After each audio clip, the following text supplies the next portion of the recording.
Listo. Voy a arrancar porque este también, perdón, este es un juego también de palabras que provienen de otra lengua, ¿sí? Y ya, ahora sí. Listo. Y es que esa expresión de las personas más extrañas, para las personas que conocen el inglés, pues se puede decir de esta manera: the weirdest people in the world, las personas más extrañas en el mundo. Y esto, para ya anclarnos un poco una reflexión más académica, es un tema relativamente reciente.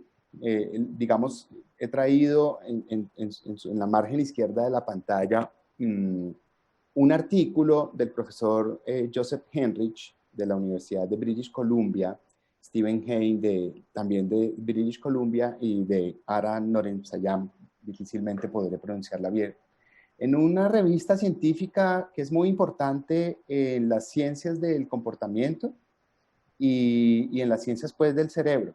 Y es un artículo del 2010 que hace este juego de palabras. Y lo traigo, digamos, a colación porque muy recientemente el profesor Henrich, es de este año, estoy seguro que el libro que ven a la derecha, que tiene el mismo nombre del artículo, es del 2020. Yo creo que salió en junio, no creo que más tarde que eso, pero digamos que es simplemente de este año, ¿de acuerdo? Y lo que nos va a sugerir el autor en ese artículo y en ese libro, el artículo yo lo tengo para quien desee, yo lo puedo, pues me pueden escribir y yo se los puedo enviar, es porque la palabra weird en inglés significa extraño, ¿cierto? Pero es al mismo tiempo para este autor un acrónimo. Y para él, lo que van a sugerir en esos textos es que se refieren a un conjunto de países que se conocen por ese acrónimo que aparece allí.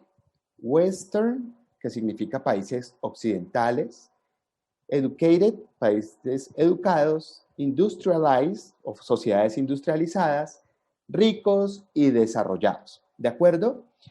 Entonces, lo que sucede en este momento es que ellos hacen un juego de palabras para decir que las personas extrañas, en realidad, son las personas que provienen de países o de sociedades que cumplen con esos 5 requisitos. Los repito: países occidentales, educados, industrializados, ricos y desarrollados. Entonces voy a volver un poco al ejercicio anterior, que ya lo vamos precisando, y es en este mapa, ¿sí?, ¿cuáles son los países que cumplen con esas características? Es una pregunta para ustedes. La del hemisferio norte, principalmente. Ok, Solamente excepción a Australia, pues Oceanía. ok. Entonces, hemisferio norte, ¿de acuerdo? Exceptuando Australia o Oceanía, que está acá abajo, y Nueva Zelanda, que está por aquí. El punto es, Nina, ¿Japón ingresaría en esa categoría?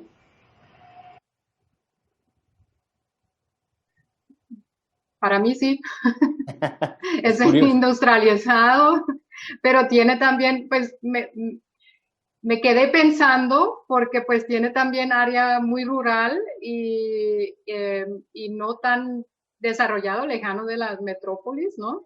Uh-huh. Entonces, por eso me quedé pensando. Pero en sí, por el PIB que tiene, yo diría que sí. Si eso es un indicador, yo no sé. De acuerdo. Profesor, Bien. ¿Alguien más por allí? sí, yo creo que los esquimales también nos verían como extraños a nosotros. Entonces sí, lo que dice allí es qué tanta distancia hay culturalmente, ¿cierto? Sí, de acuerdo. Los esquimales serían muy extraños a nosotros. La pregunta que yo te haría, María del Pilar, es si las sociedades esquimales, acabo de olvidar el nombre, bueno, cumplen con los requisitos de ser, por ejemplo, sociedades educadas o industrializadas.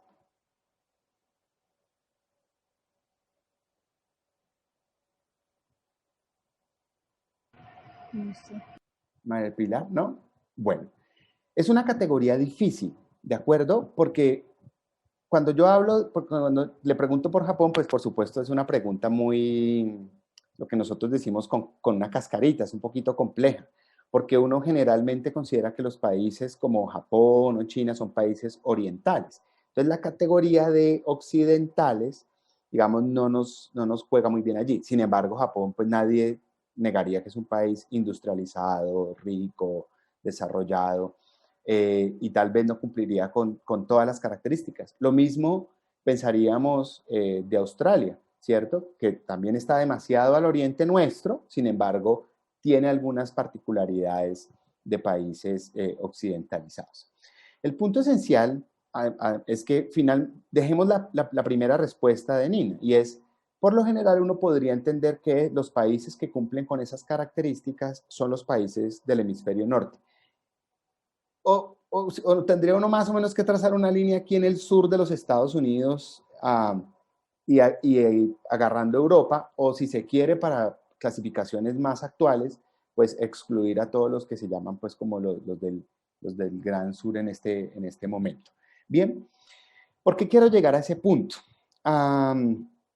Y es básicamente porque hay muchos problemas cuando ya vamos a pensar en las infancias en una sociedad global, cuando pensamos en esa categoría de Weir. La crítica esencial del artículo del profesor Henrich está puesta en que el conocimiento, yo aquí he sido un poquito más laxo por si alguien conoce el texto, ellos hablan en realidad del conocimiento derivado en la psicología en general.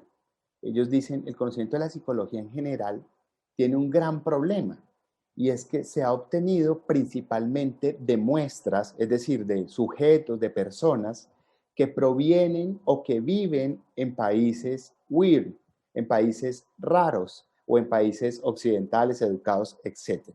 ¿De acuerdo? Eso representa un gran problema en la medida en que la población que vive en aquellos países, pues no necesariamente es la población más representativa de la población mundial, ¿de acuerdo? Y yo entonces he señalado un poco que entonces el conocimiento que tenemos hoy en día sobre las infancias en el mundo se han obtenido también en esos países. Hay otro problema, de hecho, más grave todavía, y es que ese conocimiento se ha obtenido no solamente dentro de esos países, sino en ciertos sectores de la población que vive en esos países. Y ellos en ese artículo original señalan que el conocimiento que proviene de los grandes centros universitarios en los Estados Unidos, eh, pues reclutan jóvenes blancos universitarios. Y entonces usted puede decir, bueno, entonces si alguien ha tenido la oportunidad de estar en alguna universidad en los Estados Unidos, pues recordará que hay muchos letreritos que invitan a participar en muchos estudios científicos, no solamente en psicología, en general, sobre diabetes, sobre depresión, sobre, bueno, cualquier cantidad de temas. Y es famoso porque los estudiantes pueden tomar créditos por esa razón, por participar en estudios, o les dan tarjetas de Amazon. Y entonces hemos construido un conocimiento sobre lo humano, ¿sí? A partir de unas muestras demasiado pequeñas sobre el mundo. Y para eso traje el artículo que ven abajo. Hay un test muy famoso, no sé si ustedes lo conocen, que se llama el test del masmelo, o el test del malvadisco, no sé si hay aquí alguien de otro país. Y es que ponen a los niños en una situación experimental, con dos masmelos en un platico, ¿cierto? Y le dicen, yo ya vengo, le dice la persona, el experimentador, le dice, yo ya vengo. Si tú te esperas a que yo regrese, te doy el doble de masmelos que tienes, ¿sí? Pero si te los comes ya, pues no te doy nada más. ¿Listo? Entonces el experimentador sale, y esto pues ha sido producto como de algunas tal vez parodias o de videos que uno ve divertidos, porque evidentemente los niños los filman y uno ve a los niños retorciéndose, pasando la manito por encima del marshmallow, ¿sí? Digamos, asociado con yo necesito la gratificación ya, es decir, yo tengo que esperar para que me den más o me los como de una vez y no importa, no espero, no postergo la satisfacción. El punto es que el estudio original fue hecho en el kindergarten de la Universidad de Stanford. Y los resultados originales de ese estudio lo que indicaban es que hay una asociación positiva entre postergar la satisfacción y el éxito en la vida. Pero de lo que no caemos en cuenta un poco es que evidentemente los niños y las niñas que van al kindergarten de Stanford, una de las universidades más prestigiosas del mundo, si no la más, pues evidentemente probablemente tienen un capital cultural y un capital social que podría hacerlos exitosos, aún no esperando la gratificación. Es decir, en últimas podría haber un sesgo. Y hace muy poco, por eso en la parte de abajo encuentran en junio 1 del 2018, en este portal de Atlantic, han salido algunos sociólogos a replicar estudios, estos mismos estudios, y lo que han encontrado es que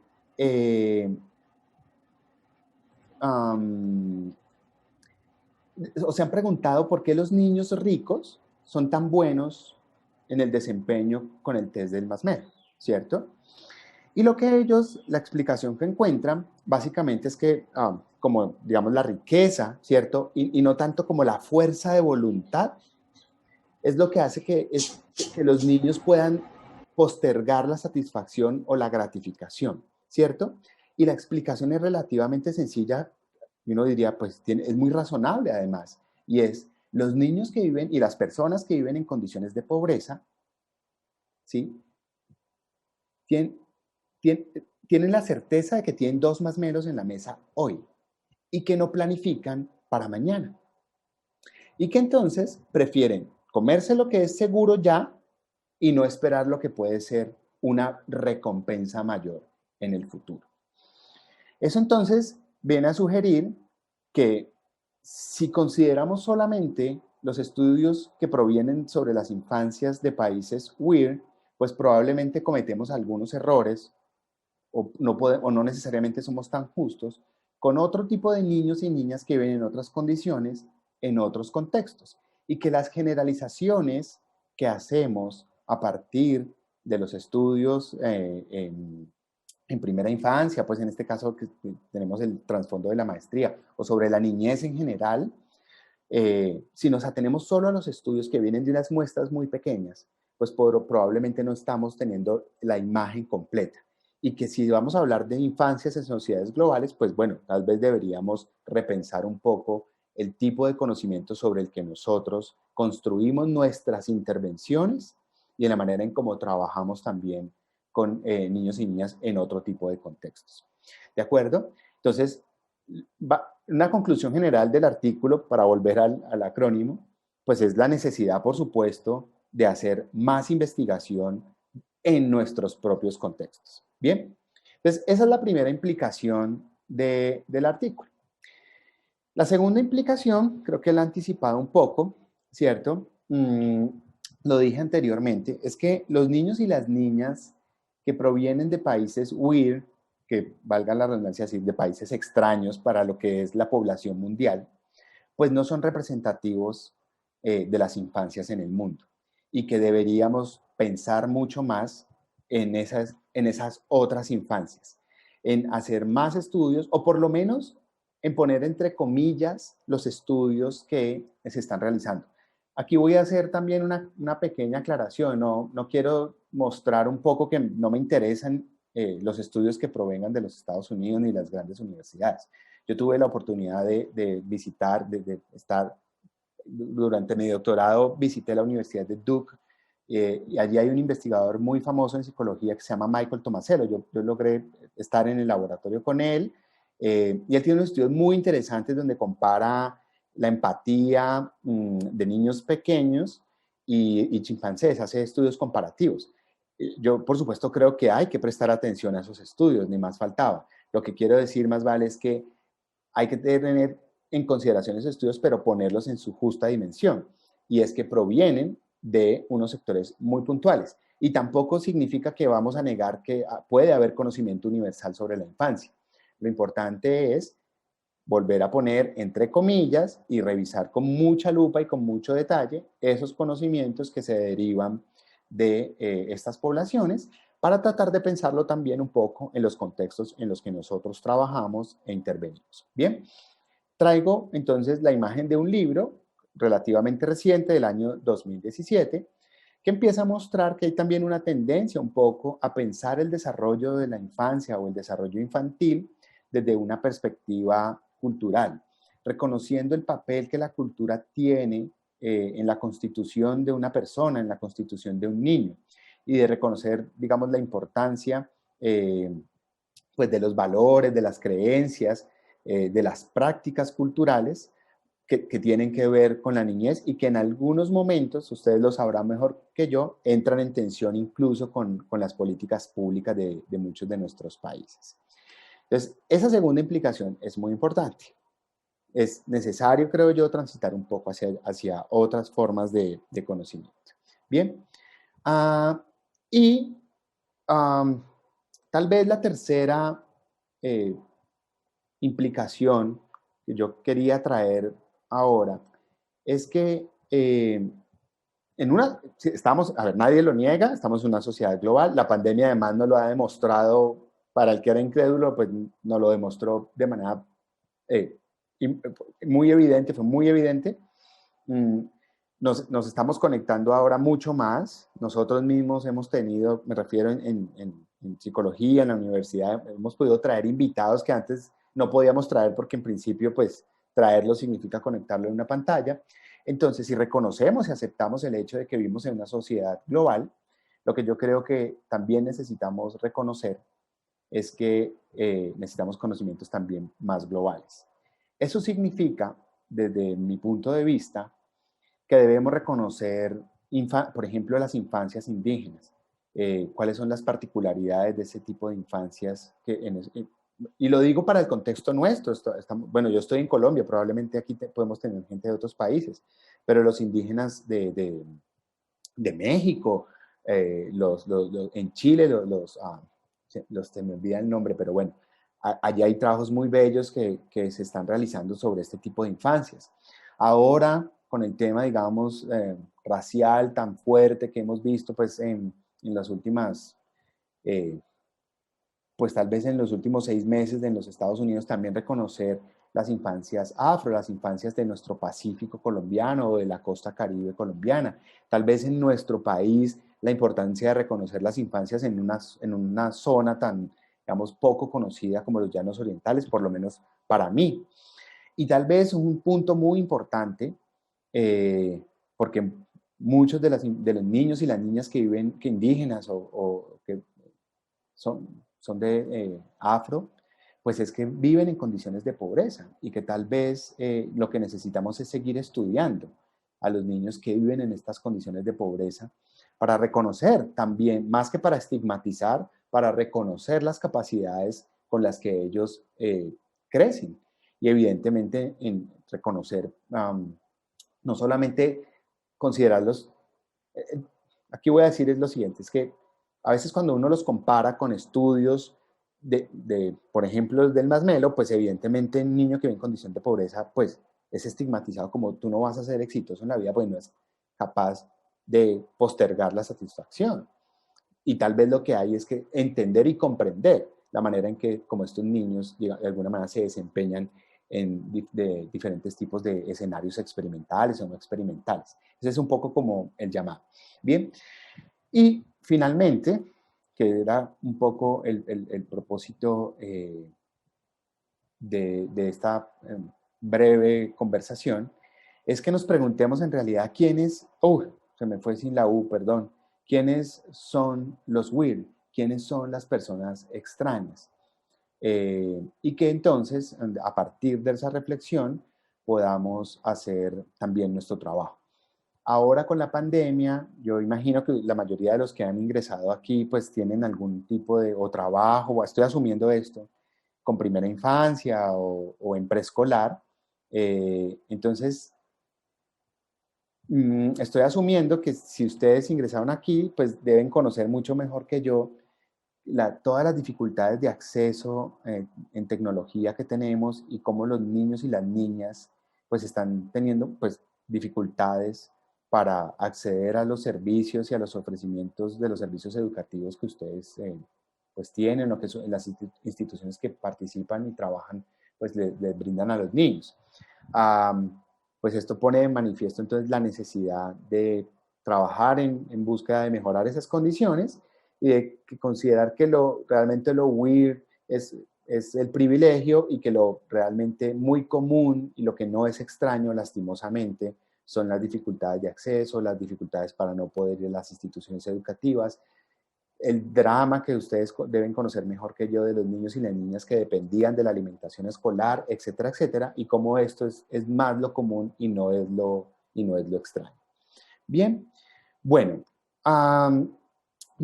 ese era, digamos, lo que yo quería. Este es un tema, por supuesto, que da sería muy interesante analizar el artículo en detalle, pero el tiempo, por supuesto, no nos da. Yo tengo aquí ya las 3:34, así que prefiero no extenderme más. Y que esa idea simple, digamos, que yo quería transmitir, que decirles, mire, esto es un debate muy reciente en las ciencias sociales.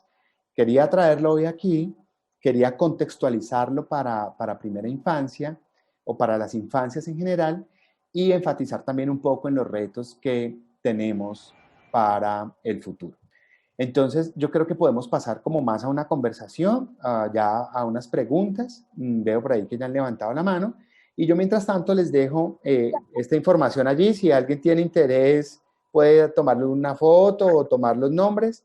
Nosotros en la maestría, pues trabajamos, digamos, estos temas. Tenemos un curso especialmente, se llama Educación Inicial y Sociedad, donde tenemos esta reflexión en detalle. Pero quiero que pasemos a la conversación y dejo esto de fondo, pues, para que empecemos la conversación, ¿vale? No sé, veo que Lina, Gabriela, voy a dejar de compartir para poder volver a... No, voy a hacer lo que voy a hacer. Voy a dejar de compartir un segundo. Es Lina Gabriela Arango, sí. Hola, buenas tardes, levantaste la mano. Sí, hola, ¿cómo estás?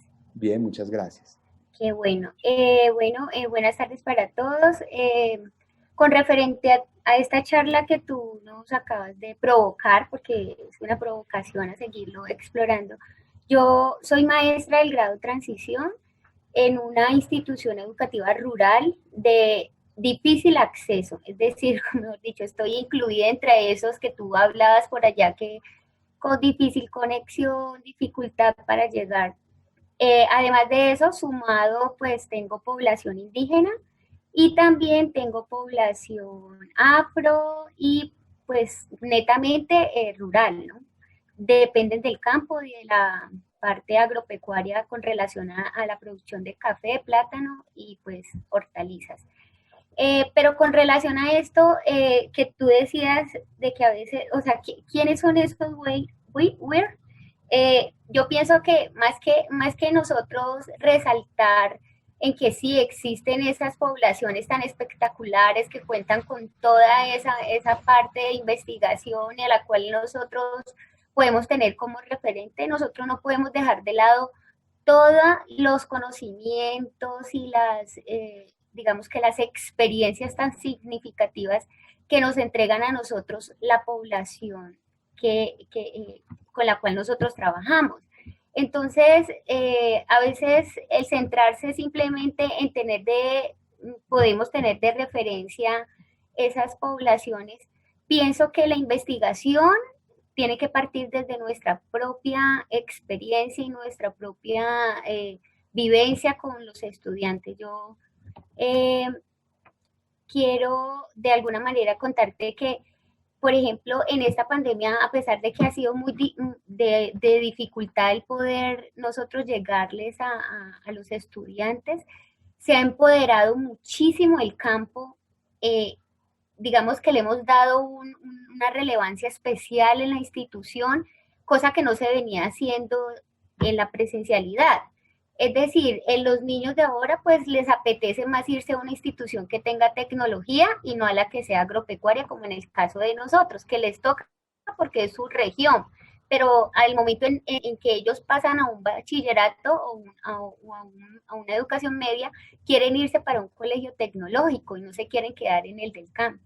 Entonces, digamos que este proceso pues digamos que hemos vivido en esta pandemia, nos ha permitido eso, mostrarles esa cara digamos, productiva que tiene el campo con relación a la ciudad y cómo la hemos necesitado en esta pandemia, es decir, cómo se ha posicionado ese campo, cómo es de importante nuestro énfasis. Entonces yo digo que los procesos de estas investigaciones geniales, espectaculares, tienen que nacer desde nuestras propias vivencias y de lo que podemos hacer desde lo poco y nada que tienen nuestras familias, porque muchas de nuestras familias, pues cierto, no cuentan con toda esa tecnología, ni el apoyo de una universidad súper como esa de la que tú hablabas, ni nada de eso, porque a veces ni siquiera las propias de nuestra región los llegan a mirar. Pero cómo mostrarles ese proceso tan bonito de investigación que se pueden hacer con esos infantes y esos niños y esos procesos para que ellos de alguna manera las universidades de las regiones se involucren también en eso. A mí, pues personalmente, me gusta mucho lo que habla sobre la maestría. Ya tengo una maestría en lúdica, pero me parece muy interesante. No tengo en estos momentos el dinero, pero igual es una puerta abierta para todas aquellas maestras, porque conozco muchas que les gustaría tener esa oportunidad. Entonces, es un espacio muy chévere. La especialización en desarrollo infantil de la que hablas también me parece muy agradable, muy interesante, porque hemos olvidado eso, la investigación y los desarrollos desde nuestras propias infancias, desde lo que nosotros a diario vivimos, que es muy diferente a lo que viven estas sociedades hoy. Gracias. Bueno, yo voy a reaccionar de manera rápida. Yo lo que creo que voy a resaltar dos cosas. Lo primero, estoy completamente de acuerdo en el hecho de que necesitamos investigación, por ejemplo, in situ. Tuve la oportunidad de participar en julio en un evento que hicimos en colaboración en la Universidad ICESI con la Secretaría de Educación, que querían resaltar las experiencias significativas de la ruralidad y en los sectores urbanos en primera infancia. Eso está en alguna página de YouTube, quedó el evento, pero recuerdo que trabajé con dos maestras del sector rural y relatan su experiencia, digamos, ustedes lo saben, de cómo pasar de una semana en la que, o de un día, de un domingo 15 de marzo a un lunes 16 en la que ya nunca más volvimos a la escuela o al jardín o al CDI, y había que hacer algo. Y ellas relatan un poco lo que pueden hacer y allí me parece que hay que rescatar, digamos, también el papel que han cumplido las familias y cómo de alguna manera comunitariamente han logrado resolver algunas cosas. Por supuesto, no es lo mismo que estar en la institución. Y en esa misma dirección, mi trabajo de doctorado lo hice con niños y niñas de un barrio en Ciudad Bolívar, en Bogotá, digamos, para mostrar un poco la comprensión que ellos tienen de las instituciones en las que ellos participan. Ese es como el gran tema. Lo que queríamos mostrar era, digamos, una mirada más positiva de los niños que viven en estos contextos. Por supuesto, tienen muchas dificultades, pero el texto de alguna manera pretende mostrar las capacidades y no instaurar una perspectiva del déficit. Y esa perspectiva del déficit suele ser muy común, lastimosamente, cuando uno compara a los niños con los que uno trabaja con estudios de otros países. Entonces, el otro llamado es ojo con la perspectiva del déficit. No podemos asumir que la infancia es una sola en el mundo, que en una sociedad global debemos responder a una sola idea de infancia. Debemos pensar en plural, en infancias y en reconocer las particularidades para evitar entonces caer en perspectivas que muestren a niños como deficitarios o incompetentes, ¿sí? Pues en el peor de los casos. Y Lina, pues la información de la maestría es por si usted quiere rotársela a alguien, pues haga libremente, puede hacerlo, ¿vale? No sé si alguien más tiene alguna pregunta o un comentario. Profesor, lo que usted Sí, habla adelante. de personas extrañas y relacionándolo con los niños extraños, significa que la extrañeza se refiere a la distancia que hay entre de un niño a otro en cuanto al económico, por ejemplo. Eso, ¿nos quiere decir que eso interfiere en la educación de ese niño? No, tal vez la idea, pues hay varias ideas sobre lo extraño. Bueno, voy a volver a algo que decía Esteban, y es, uno a veces extraña algo que está muy cercano. Y cuando comparamos, digamos, las influencias que tenemos nosotros sobre cómo pensamos la infancia, pues es básicamente pues porque hemos tenido mucha influencia, pues estamos en el mismo continente, de estudios que provienen de grandes centros universitarios en los Estados Unidos, a los que, repito, hay que prestarles atención y mucha atención. Eh, lo extraño, Victoria, ¿cierto? María del Pilar. María del Pilar, perdón, estaba aquí leyendo era el chat. María del Pilar, lo extraño es que las infancias sobre las que más sabemos cómo son sus procesos psicológicos, cognitivos, emocionales, son infancias, son niños y niñas que viven en países ricos, industrializados, desarrollados y educados. Y lo extraño a nivel mundial son niños que iban en esas condiciones. Usted probablemente también lo sabe mejor que yo. Lo extraño es que nosotros tengamos que trabajar o trabajemos con niños que vienen, en este caso, digamos, de familias educadas, ricas, con un empleo estable, etc. Nosotros trabajamos es con niños y niñas, ¿sí? De sectores empobrecidos, con dificultad, con padres y madres con empleos informales, ¿sí?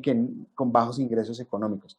Sí, Eso es lo que no es extraño, lastimosamente, por supuesto. Entonces, el punto es más en esa dirección, digamos, la noción como de extrañeza. El otro punto tal vez es situar este debate, mire, este es un debate muy académico, ¿cierto? Yo he intentado ponerlo, o sea, el texto que yo les puse acá, voy a volver aquí, son como los textos de referencia, ¿cierto? Lastimosamente, para empezar, están en inglés. Hace 10 años se publicó el primer artículo y generó pues todo como un cimbronazo en las ciencias sociales, ¿sí? Porque tiene un gran impacto, pero al mismo tiempo que tiene un gran impacto es como en las universidades, en los profesores universitarios y todo. Esto es un tema que nosotros más o menos conocemos, los profesores universitarios. El propósito de hoy era decirles, hey, ojo, hay este debate en la psicología y en las ciencias sociales. Pensemos eso en nuestro contexto y cómo eso nos permite ampliar nuestra mirada sobre las infancias. Entonces, es un poco en esa dirección, es aterrizar esos debates que se están dando para que podamos pensarlo, ¿sí? muy bien. Y Gracias, profesor. bueno, Profesor, por favor, ¿nos puede compartir el artículo por el chat?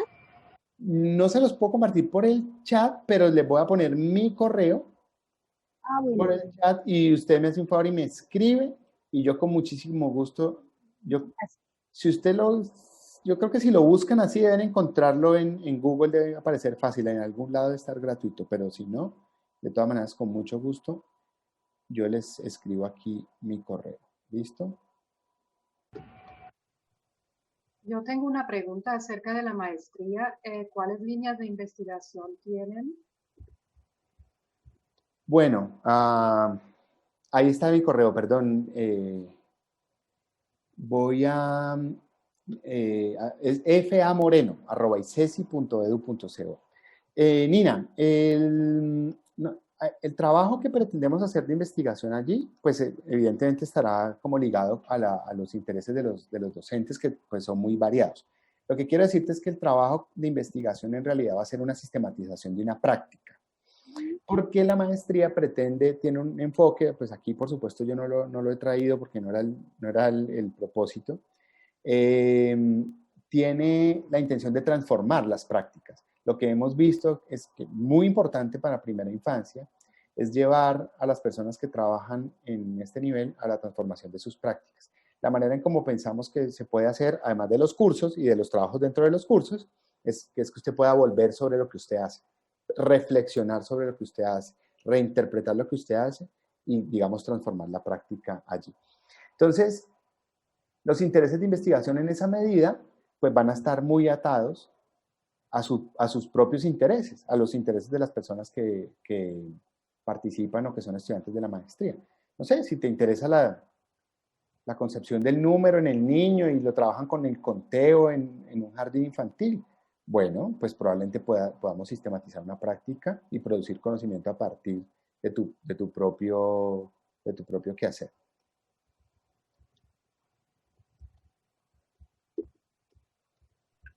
Muchas gracias. Bueno, Pues, bueno, tenemos todavía algunos minuticos. No ¿sí? sé si, sí, me dijeron que hasta las 3:50. Yo no sé si ustedes tienen un evento ahora adicional, tal vez, o ya terminamos. ¿Sí tienen? No, hasta las Sí, 4. sí. Bueno, me dijeron que a las 3:50 más o menos podíamos ir cerrando. ¿Alguna reflexión? No tiene que ser una pregunta, o pueden no estar de acuerdo y decir, no, me parece que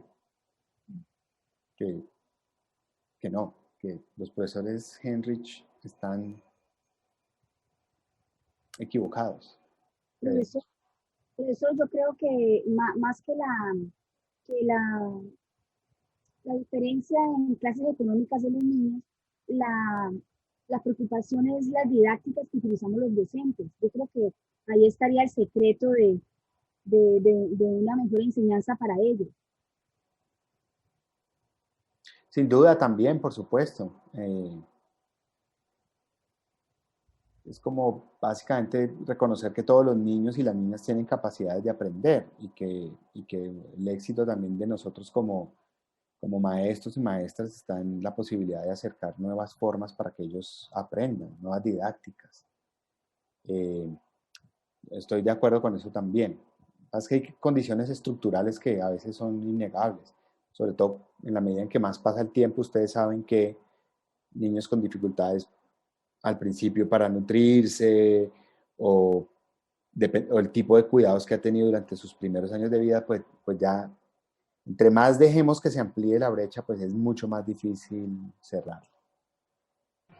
Llegar a ellos, sí. Sí, de acuerdo.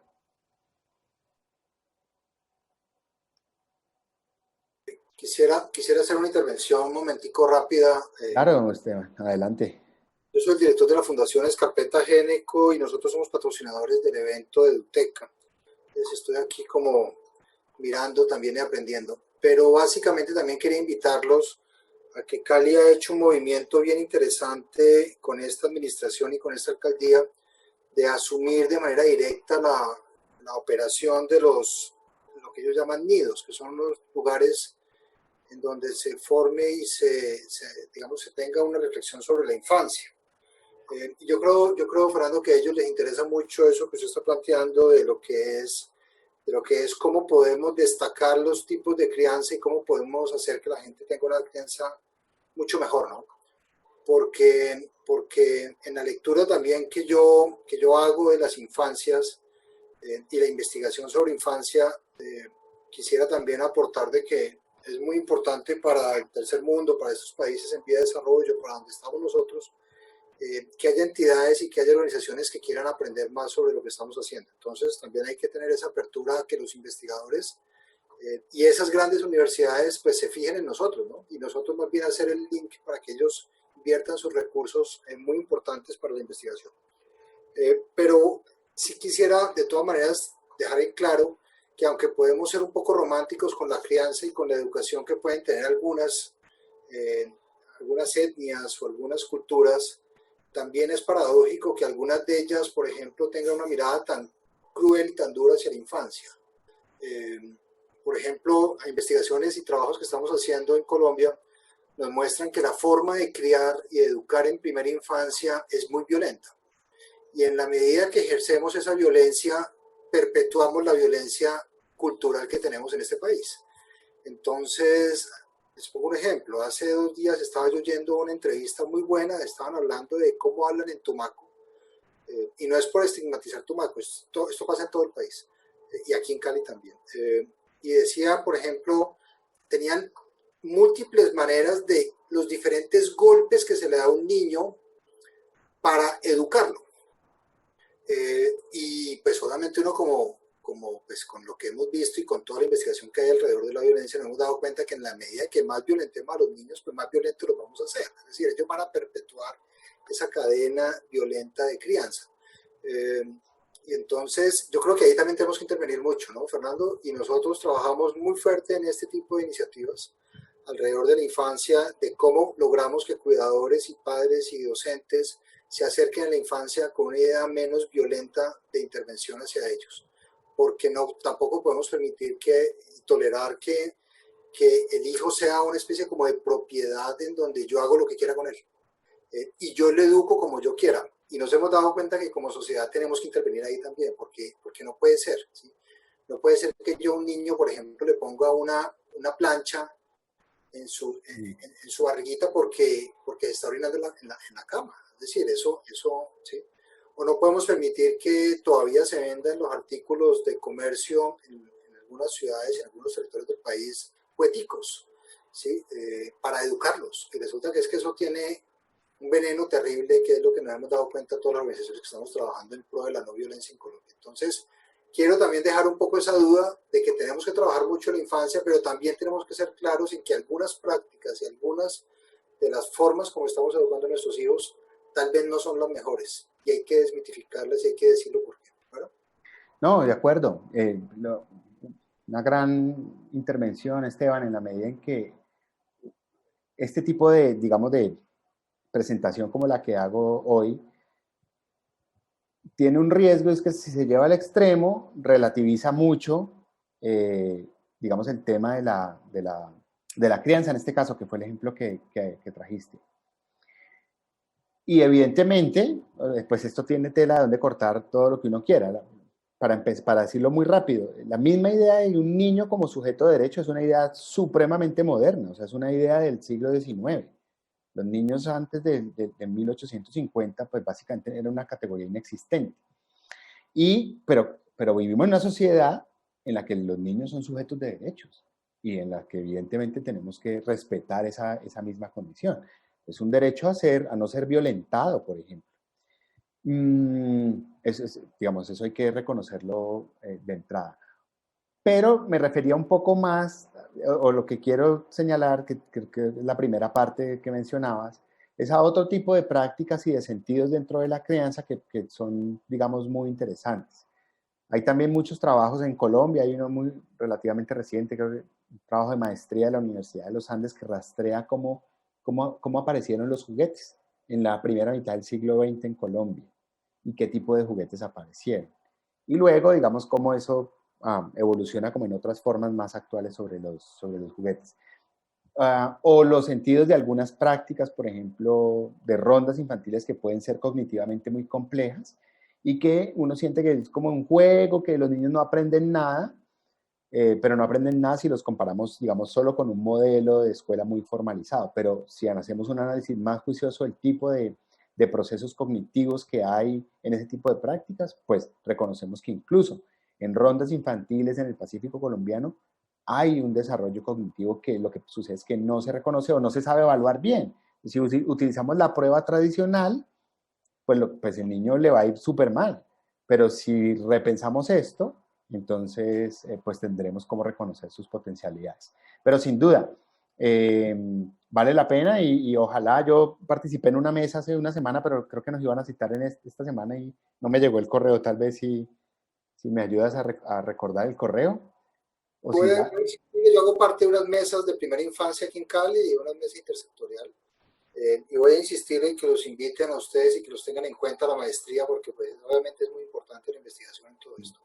Yo estuve en una con el secretario hace 8 días, el jueves, creo, subsecretario, perdón. En esa no sé si van a citar para esta semana, pero no me ha llegado nada. En fin, en todo caso, para no aburrir a los demás, creo que ese también es un punto. Entonces, vamos a pensarlo diferente, pero Ojo que estamos en un contexto en el que los niños, por supuesto, son sujetos de derechos y que también tenemos que partir de ese principio esencial. Bueno, si no hay más preguntas, entonces, pues yo les agradezco mucho por su asistencia y por su interés. Muchas gracias. Les dejo mi correo si quieren alguna otra información o lo que necesiten, con muchísimo gusto. Siempre hablar de los niños y las niñas es un tema que me apasiona.